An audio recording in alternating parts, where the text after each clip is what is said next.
From their mountain stronghold, male and female guerrillas launch regular and deadly attacks in Turkey. They say they are driven by centuries-long political and cultural repression of Kurdish minorities in the region. This is the PKK, the Kurdistan Workers' Party. For decades, they have fought Turkey to establish a Kurdish state. The U.S., Iraq, NATO, and Turkey label the PKK a terrorist organization, accusing the PKK of targeting civilians. The PKK says it is defending Kurdish rights and only attacks military targets. We're taken deep into their hideout in northern Iraq's Kandil Mountains, a 5.5-hour hike through rugged terrain, the PKK's natural fortress. We are ready for a political solution, Bahoz Erdal, the PKK's military commander, tells us. He says they are ready to lay down their arms if the solution includes equal rights for Kurds within Turkey. Turkey says it will not negotiate with terrorists. The PKK has an idealistic philosophy, one that combines Kurdish nationalism with certain communist goals, such as equality and communal ownership of property. Rengin, head of the female battalion here, joined when she was 14. She says her father was killed by Turkish forces. She says she joined to fight for Kurdish and women's rights.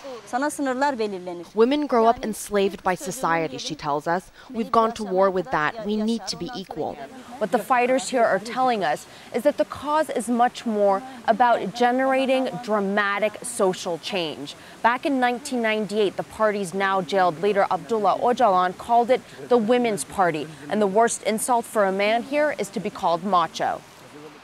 The women run their own assaults and have their own command structure. All tasks are shared, on and off the battlefield. As battle-hardened as they are, they seem surprisingly soft-spoken.